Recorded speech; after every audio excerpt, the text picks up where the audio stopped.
Canada is the ultimate shot and chaser right now, a must-watch story of simultaneous encouragement and discouragement. On one side, you have a band of truckers and their supporters who are standing up for freedom in a way that too few others have.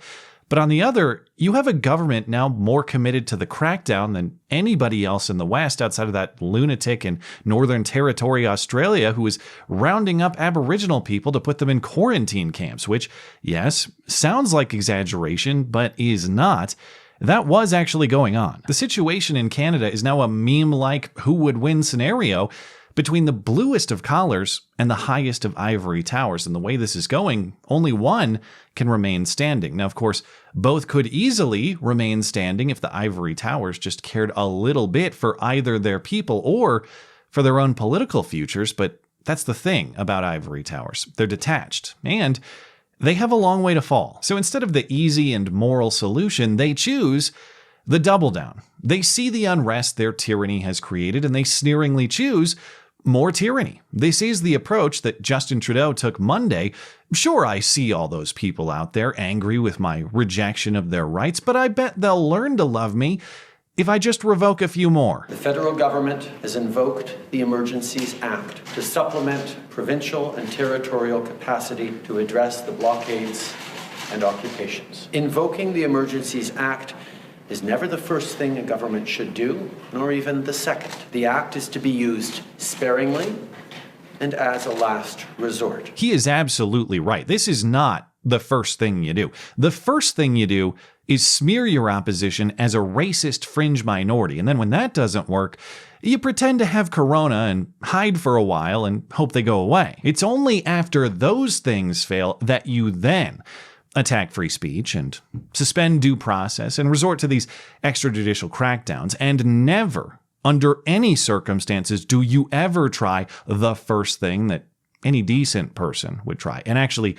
talk to these citizens about their grievances. The Emergencies Act he's referencing is a 1988 Canadian federal law that allows for faster executive action in times of national crisis. But that sort of emergency is specifically defined. It's the position of the Attorney General that those conditions have been met. For a situation to be qualified as a national emergency, 3 conditions must be met. First, we must be in a situation that either seriously endangers lives, health, or safety of Canadians and exceeds the capacity or authority of a province to deal with it, or seriously threatens the ability of the Government of Canada to preserve the sovereignty, security, and territorial integrity of Canada. Second, the provinces and territories' capacity to handle the situation must be considered insufficient or must show gaps. And third, we must conclude that the situation cannot be handled adequately under any other Canadian law, including provincial laws and territorial laws. Now understand, it's not any of those 3 conditions that can justify this move. It is all of them in combination. So even if you want to argue one is not sufficient, and individually, they don't stand up to reason. It is completely baseless to argue that lives and safety have been endangered when nobody has died or even been injured, at least in any significant numbers. The closest things I know of are an attack against the protesters and a yet-to-be-solved and almost certainly fabricated accusation of an unsuccessful arson. It's hard to argue that law enforcement resources are insufficient when cops are often seen just standing around watching because everything happening in front of them is completely legal, and they have enough time to arrest 80-year-old great-grandpas for the urgent crime of honking a car horn. And it's hard to argue that no other law covers the issue. You can grant that traffic blockages are illegal, but those laws are on the books. That's why Trudeau calls them illegal. Families and small businesses have been enduring illegal obstruction of their neighborhoods, occupying streets, harassing people, breaking the law. This is not a peaceful protest. Great. Then arrest the lawbreakers. Those laws are already on the books by your own description, which eliminates one of your justifications for this emergency power declaration. And by the way, this is the first ever use of this emergency powers law. It's historically unprecedented, never been used before. Not on 9/11, not during the 2014 attack on Parliament. The truckers are supposedly an emergency that exceeds outright violent terrorism. But their shaky justification for this seizure of power is only part part of the scandal. What they can actually do with that power is the bulk of it.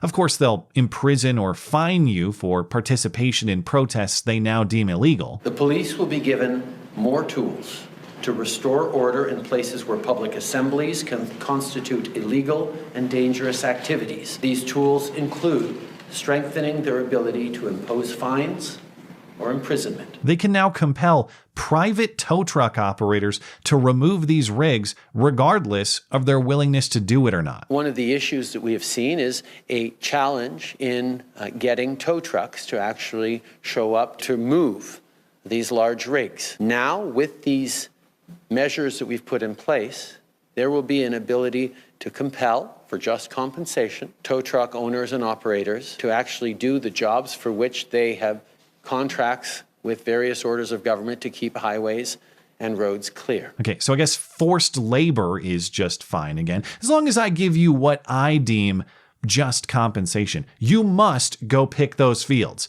But it's okay because I toss you the coin of my choosing when you're done. But you can't say no and you can't leave. And by the way, don't even think about depositing that coin into your bank account without my permission, because I now control that too. Here's the most insane tyrannical part of all of it. They have now established the authority to freeze a bank account without even a court order. Here's the Deputy Prime Minister. As of today, a bank or other financial service provider will be able to immediately freeze or suspend an account without a court order. In doing so, they will be protected against civil liability for actions taken in good faith. Don't worry, it's just stealing your money in good faith. This isn't a robber in a ski mask, it's a robber in a clown nose. It's way different. And besides, you truckers are the ones in ski masks. You guys are terrorists. We're just shutting down your terrorist financing. We are broadening the scope of Canada's anti-money laundering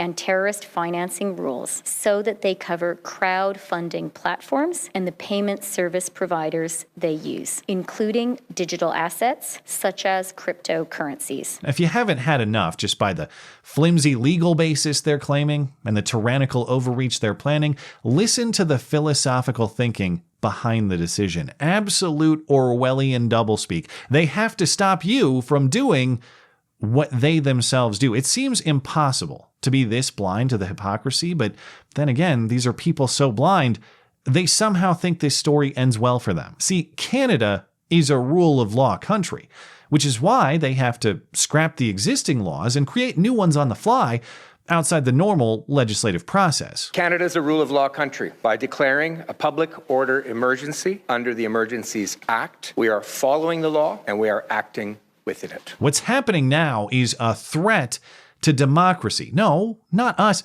undoing democratic institutions and usurping power. It's you guys democratically arguing with us. What we are facing today is a threat to our democratic institutions, to our economy, and to peace, order, and good government in Canada. Because you protesters are taking away the freedoms of others and damaging the economy, which is totally different than the last 2 years of us taking away your freedoms and damaging the economy. Those people have gone from protesting and disagreeing with those measures to limiting and blocking the freedoms of their fellow citizens, hurting jobs, hurting lives and livelihoods. Look, we know that everyone just wants their lives back, but the way to do that is not to shut down the economy, which is why we shut down the economy, to get your life back, which we still haven't done yet, but we're getting around to it. What is most important is that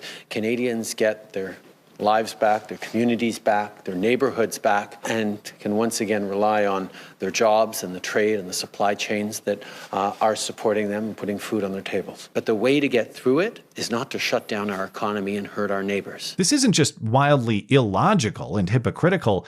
This is tin pot dictator bullshit. This is power drunkenness, lacking obviously respect, but seemingly even awareness for the rights of the people. With threats to citizens like this, simple electoral dismissal will be the best possible fortune for Trudeau and company. If he doesn't stop it, he's going to get maple syrup and leafed, or whatever the Canadian equivalent of tar and feathers is. Other nominees I solicited on Twitter include sap and goose down, or just the old hockey sweater over the head knockout. And I'm not endorsing it, Susan. I'm just recognizing that when power consolidates like this, it becomes unstable, and the result is often a dunk in a breakfast condiment, or a toasty outfit suitable for the Great White North, or just a good old-fashioned hockey fight. If you keep pushing, eventually you find out. That's just history, not advocacy. My preference is the simple solution. Let everyone be free and everyone just goes home. But hey, that's just my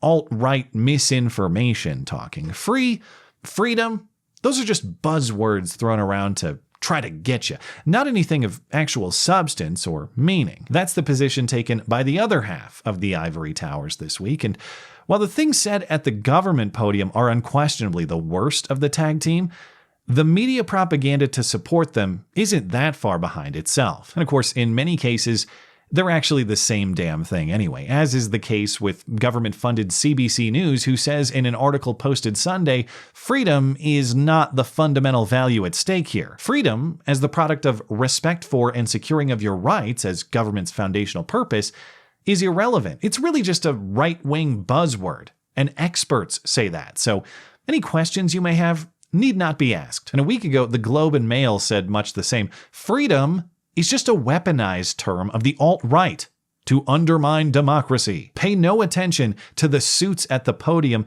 openly undermining democracy. That's okay, because democracy doesn't apply in an emergency. It's the edgelords on 4chan writing their opinions who will actually erase your voice and your rights. How? Well, sure, in its purest form, freedom means a desire to be free from government intervention or overreach, but as it's being hijacked now, freedom means the ability to take freedoms away from others who don't have the same kind of agency and choice. There is nobody in the Freedom Convoy or any of the related protests who opposes choice in any sense. In fact, that is the one and only thing they are all organized to support: personal choice. You can talk to anybody in Ottawa.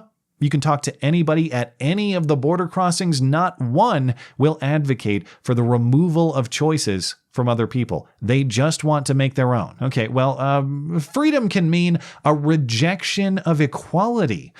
It's a slippery slope that leads you to oppose fixing inequality like racial or gender discrimination. Well, to the extent that freedom and equality are mutually exclusive, yes.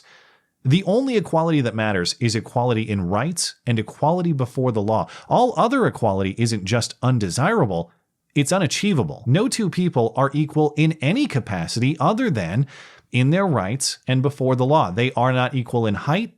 They are not equal in weight. They are not equal in talent. They are not equal in ability. They are not equal in choices, and they have no obligation to choose to be friends with each other if they don't want to be. Freedom and the respect for their rights necessarily means they will live unequal lives.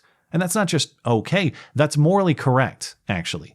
Because the only way to achieve equality of outcome is to make sure we all have nothing, not even our rights. Okay, but surely freedom can't be prioritized over social good, like wearing masks and surrendering yourself to the state's definition of it. Freedom is the ultimate social good. It is the social good from which all others are derived. Reject freedom and reject prosperity. It is that simple. And if you dispute it, go ahead and show me the time and the place that the dictator got all the social goods right at the expense of it. So we can learn that lesson the smart way, which is with historical retrospect and respect for the rights of our fellow man, or we can learn that lesson the hard way, in which those rights are rightfully taken back. Because individual rights to be free aren't just made up. They're not some momentary fashion or some rhetorical trick that sounds cool. They are natural moral truths.